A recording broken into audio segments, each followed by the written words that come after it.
Assalamualaikum warahmatullahi wabarakatuh, sahabat Seluma Mengaji. Kembali lagi kita dalam serial pembacaan buku dengan judul 101 Sahabat Nabi Shallallahu Alaihi Wasallam karya Happy Andi Bastoni. 1. Abbad bin Bishr, ahli ibadah yang gagah berani. Abbad bin Bishr adalah seorang sahabat yang tidak asing lagi dalam sejarah dakwah Islamiyah. Ia tidak hanya termasuk di antara para abid atau ahli ibadah, bertakwa, dan menegakkan sholat setiap malam dengan membaca beberapa juz Al-Quran, tapi juga tergolong kalangan para pahlawan yang gagah berani dalam menegakkan kalimat Allah. Tidak hanya itu, ia juga seorang penguasa yang cakap, berbobot, dan dipercaya dalam urusan harta kekayaan kaum muslimin. Ketika Islam mulai tersiar di Madinah, Abbad bin Bishr al-Ashhali masih muda. Kulitnya yang bagus dan wajahnya yang rupawan memantulkan cahaya kesucian. Dalam kegiatan sehari-hari, dia memperlihatkan tingkah laku yang baik, bersikap seperti orang-orang yang sudah dewasa, kendati usianya belum mencapai 25 tahun. Dia mendekatkan diri kepada seorang da'i dari Mekah, yaitu Mus'ab bin Umair. Dalam tempo singkat, hati keduanya terikat dalam ikatan iman yang kokoh. Abbad mulai belajar membaca Al-Quran kepada Mus'ab. Suaranya merdu, menyejukkan, dan menawan hati. Begitu senangnya membaca kalamullah, sehingga menjadi kegiatan utama baginya. Diulang-ulangnya siang dan malam, bahkan dijadikannya suatu kewajiban. Karena itu, dia terkenal di kalangan para sahabat sebagai imam dan pembaca Al-Quran. Pada suatu malam, Rasulullah SAW sedang melaksanakan sholat tahajud di rumah Aisyah dan berdempetan dengan masjid. Terdengar oleh beliau suara Abbad bin Bishr membaca Al-Quran dengan suara yang merdu, laksana suara Jibril ketika menurunkan wahyu ke dalam hatinya. "Ya Aisyah, suara Abbad bin Bishrkah itu?" tanya Rasulullah. "Betul, ya Rasulullah," jawab Aisyah.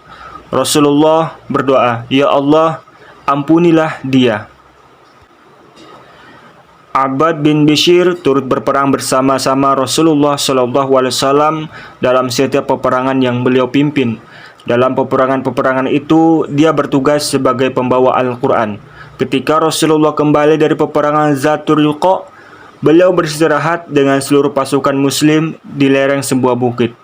Seorang prajurit muslim menawan seorang wanita musyrik yang ditinggal pergi oleh suaminya. Ketika suaminya datang kembali, istrinya sudah tiada.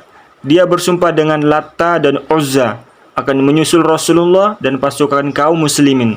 Ia tidak akan kembali kecuali setelah menumpahkan darah mereka. Setibanya di tempat pemberhentian di atas bukit, Rasulullah SAW bertanya kepada mereka, "Siapa yang bertugas jaga malam ini?" Abbad bin Bishr dan Ammar bin Yasir berdiri. "Kami, ya Rasulullah," kata keduanya serentak. Rasulullah telah menjadikan keduanya bersaudara ketika kaum muhajirin baru tiba di Madinah. Ketika keduanya keluar ke mulut jalan atau pos penjagaan, Abbad bertanya kepada Ammar, "Siapa di antara kita yang berjaga lebih dahulu?" "Saya yang tidur terlebih dahulu," jawab Ammar yang bersiap-siap untuk berbaring tidak jauh dari tempat penjagaan. Suasana malam itu tenang, sunyi, dan nyaman. Bintang gemintang, pohon-pohon, dan batu-batuan seakan sedang bertasbih memuji kebesaran Allah. Hati Abbad tergiur hendak turut melakukan ibadah. Dalam sekejap, ia pun larut dalam manisnya ayat-ayat Al-Quran yang dibacanya dalam sholat. Nikmat solat dan tilawah berpadu menjadi satu dalam jiwanya. Dalam solat dibacanya surat Al-Kahfi dengan suara memilukan, merdu bagi siapapun yang mendengarnya. Ketika dia sedang bertasbih dalam cahaya ilahi yang meningkat tinggi, tenggelam dalam kelap-kelip pancarannya, seorang laki-laki datang memacu langkah tergesa-gesa. Laki-laki itu melihat dari kejauhan seorang hamba Allah sedang beribadah di mulut jalan. Dia yakin Rasulullah dan para sahabat pasti berada di sana. Sedangkan orang yang sedang sholat itu adalah pengawal yang bertugas jaga. Orang itu segera menyiapkan panah dan memanah Abbad tepat mengenainya. Abbad mencabut panah yang bersarang di tubuhnya sambil meneruskan bacaan dan tenggelam dalam sholat. Orang itu memanah lagi dan mengenai Abbad dengan jitu. Abbad mencabut juga anak panah kedua ini dari tubuhnya seperti yang pertama. Kemudian orang itu memanah lagi. Abbad mencabutnya lagi seperti dua buah panah yang terdahulu. Giliran jaga bagi Ammar bin Yasir pun tiba. Abbad merangkak ke dekat saudaranya yang tidur itu, lalu membangunkannya seraya berkata, "Bangun, aku terluka parah dan lemas." Sementara itu, ketika melihat mereka berdua, si pemanah buru-buru melarikan diri. Ammar menoleh kepada Abbad. Dilihatnya darah mengucur dari 3 buah lubang luka di tubuh Abbad. "Subhanallah, mengapa kamu tidak membangunkan ketika panah pertama mengenaimu?" tanyanya keheranan. "Aku sedang membaca Al-Quran dalam sholat. Aku tidak ingin memutuskan bacaanku sebelum selesai. Demi Allah, kalaulah tidak karena takut akan menyia-nyiakan tugas yang dibebankan Rasulullah menjaga mulut jalan tepat kaum muslimin berkemah, biarlah tubuhku putus daripada memutuskan bacaan dalam sholat," jawab Abbad. Ketika perang dalam rangka memberantas orang-orang murtad berkecamuk di masa Abu Bakar radhiyallahu an, Khalifah menyiapkan pasukan besar untuk menindas kekacauan yang ditimbulkan oleh Musailamah al-Kadzab. Abbad bin Bishr termasuk pelopor dalam ketentaraan tersebut. Setelah diperhatikannya celah-celah pertempuran, Abbad berpendapat kaum muslimin tidak mungkin menang karena kaum muhajirin dan kaum ansor saling menyerahkan urusan satu sama lain. Bahkan mereka saling membenci dan saling mencela.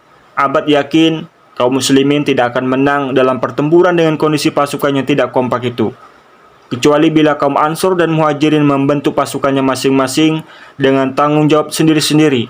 Dengan begitu dapat diketahui dengan jelas mana pejuang yang sungguh-sungguh. Sebelum pertempuran yang menentukan itu dimulai, Abbad bermimpi dalam tidurnya seolah-olah dia melihat langit terbuka. Setelah dia memasukinya, dia langsung menggabungkan diri ke dalam dan mengunci pintu. Ketika subuh tiba, Abbad menceritakan mimpinya itu kepada Abu Sa'id al-Khudri. "Demi Allah, itu seperti benar-benar kejadian, hai Abu Sa'id," ujarnya. Ketika perang mulai berlangsung, Abbad naik ke suatu bukit kecil seraya berteriak, "Hai kaum Ansor, berpisahlah kalian dari tentara yang banyak itu. Pecahkan sarung pedang kalian. Jangan tinggalkan Islam terhina atau tenggelam. Niscaya bencana akan menimpa kalian."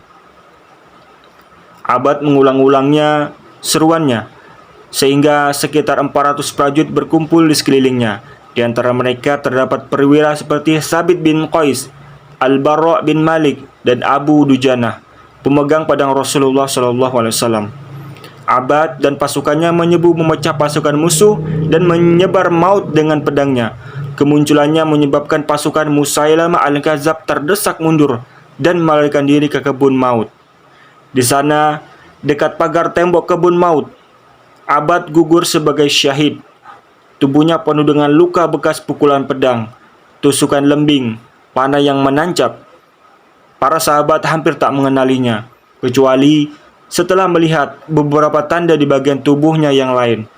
Semoga Allah memberikan pahala kepadanya dengan surga Firdaus seperti para syuhada lainnya. Amin.